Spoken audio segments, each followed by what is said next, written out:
Hello everyone, it's Shane Kanto, your Wasteland reviewer, and I'm here to review Inside Out 2, and this is the new Pixar sequel directed by Kelsey Mann, who takes the reins of this franchise that Inside Out, one of the greatest Pixar films ever made, so creative and so engaging and so much emotion, and this sequel is a really good film, and it focuses on Riley, our main character, getting even more into hockey and going on a camp for 3 days to hopefully join this elite team at her new high school, and balancing, like, she's going to be losing some friends. She's spending time with them or really trying to get in with this new group on this hockey team that she wants to be a part of. And I think this is an interesting progression. I think the hockey moments are well shot and gives this film a bit of a sports movie kind of vibe, which is also a nice little layer to it. I think it deals with some pretty common coming of age issues. Puberty is a very interesting addition into this, and the big mood swings and how every emotion is big, and that's the crux of the above world, like Riley's life, but the film really is about her emotions.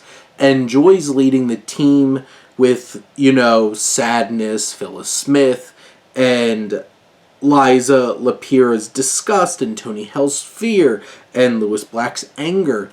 But there's new emotions that are coming in with Maya Hawke's anxiety, and Ayo Edebiri's envy, and Paul Walter Hauser's embarrassment, and Adele Exarchopoulos, who plays Ennui.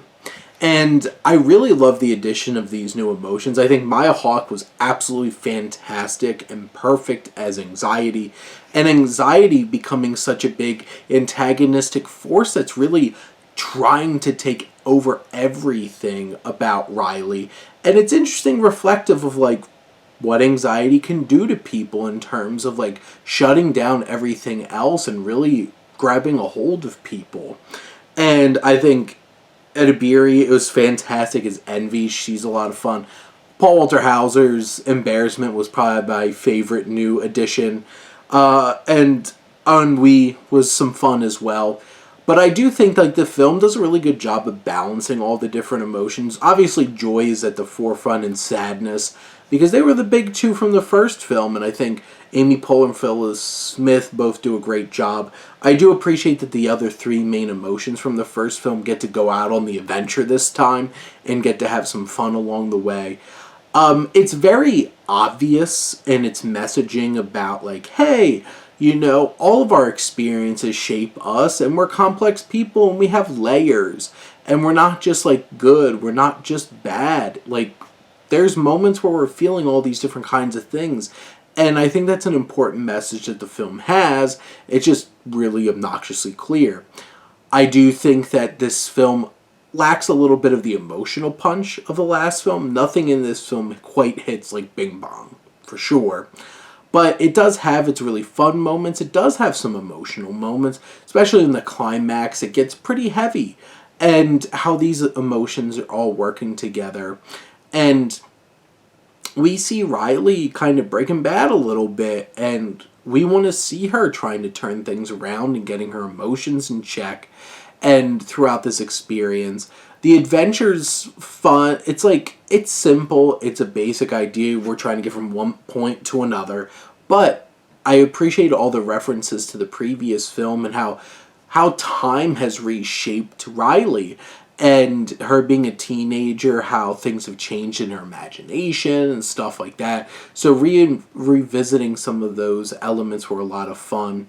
I do think the dynamics of the emotions is one of the biggest pieces to this film. The voice cast is fantastic, with so many other small cameos and stuff like that as well. In general, I think this film is very funny. There's certainly plenty of things I laughed at. There's some creative choices in terms of locking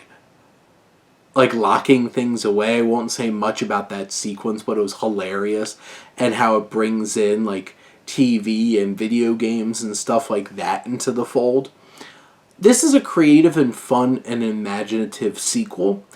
Like I said, I think it's a little bit too on the nose with its themes and maybe doesn't hit the same emotional beats as the last one, but it's still a really good film that I loved and had a great time with. It's an entertaining experience. It's only like an hour and 35 minutes. You're in, you're out. You feel some things. You maybe learn a little bit more about yourself. And also, there's just so many great resources out there for fun things to check out. And I wish this had a short before it, but it did not. Unfortunately, no Pixar short for this one. But this was overall a satisfying sequel. Didn't love it. Came close to loving it, but, it had some of its issues.